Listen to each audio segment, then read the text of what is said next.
What's up, guys? Welcome back to Call Me Old Fashioned, where we talk everything bourbon, whiskey, and of course, old fashions.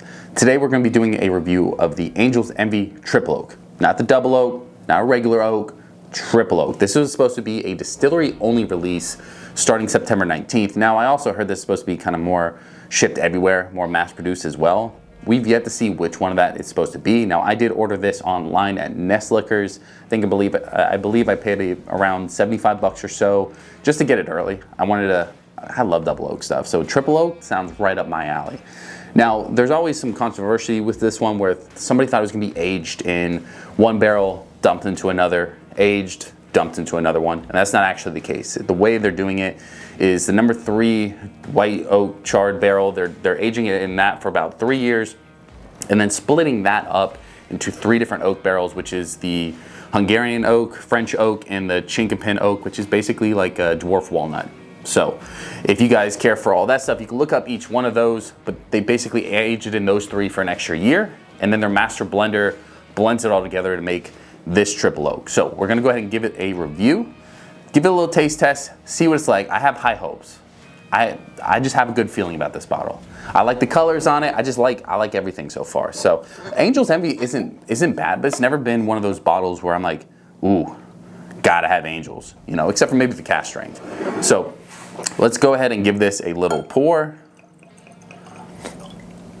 and see what it's like on the nose. Now on the nose, right away, I get that French oak, that vanilla bomb feeling to this. You get some other pieces in there as well. Like you get a little bit of that caramel from like a bourbon. You get a little bit of spice action. From what I've heard, the Hungarian barrels have a lot more spice to them. So that might be where the spice portion is coming from. If I had to guess, maybe it's like a little bit of cinnamon or baking spice. But I also get a little bit of that honey from like a sweetness level. If you had to rate, like, because a lot of people say, oh, this barrel's too sweet, this one's too much. This one, I'd say the nose is fairly sweet. So if you're not into sweeter bourbons, the nose for you probably isn't gonna be that great, but it's right up my alley right now. Now the proof on this one is gonna be 92 proof. It ain't the highest in proof, but this is kind of more of like, I'm trying to compare it to the Woodford's double oak in a sense. It's around the same proof, same size bottle. This one costs quite a bit more, about by 20 bucks. So that's where I'm seeing, can this compete with Woodford's double oak? Because that's really the big question mark. Because I'd rather get the Woodford's double oak if this can't even get close. So now before we dive into the palate, I do have to say the legs on this looks immaculate. Definitely looks like it's a little bit oily in there. The color on it though, I don't know if it's pulling up on camera, but it is fairly dark. A lot darker than, you know, your just average Angels. So you can definitely feel like it feels like a triple oak based off color. Let's go ahead and see what the palate's working with though.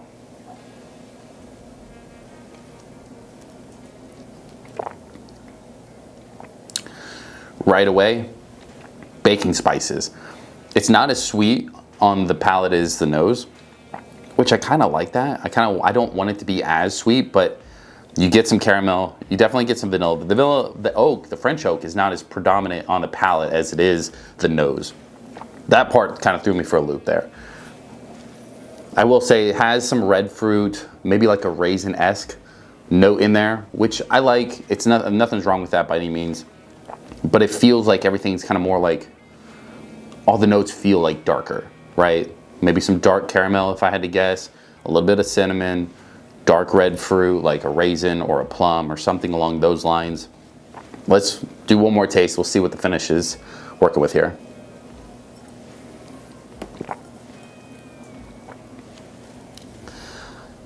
I'll say finish. The finish isn't super long. There's nothing, this is like a quick finish, but I will say on the back end, towards the end of the palate, you definitely get a little bit of like leather, like if your dad kind of like smacked you in the face with a leather belt. That's kind of the vibes you're getting. Maybe a little bit tobacco as well, like a cigar feel. I'm not saying this is a cigar blend by any means, but like it kind of feels like you just took a hit of a cigar. And a lot more like kind of just spices on the back end. It's got to be baking spices if I had to guess. So overall, total thoughts, this is really good. I like this a lot. I don't think it's the level of Woodford's double oak, Woodford's double oak, obviously, if you don't know, it is one of my favorite bottles.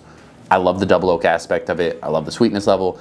To me, Woodford's double oak has like a chocolate note. I was hoping that this would. I don't really get a lot of like desserty type notes on this. I get more of spices, you know, a little bit of a kick to you when it comes to like the finish portion with the leather, tobacco. It feels a little bit more kind of like manly in a sense, right?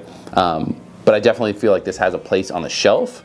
But if you were to ask me which one are you choosing, I'm choosing Woodford's all day, every day, for the price and because it's just better. But I'm glad I picked this up. I think this is a good one to have on the shelf. But let me know, is this something that you're looking for? Do you feel like any of these notes kind of fit well with your palate?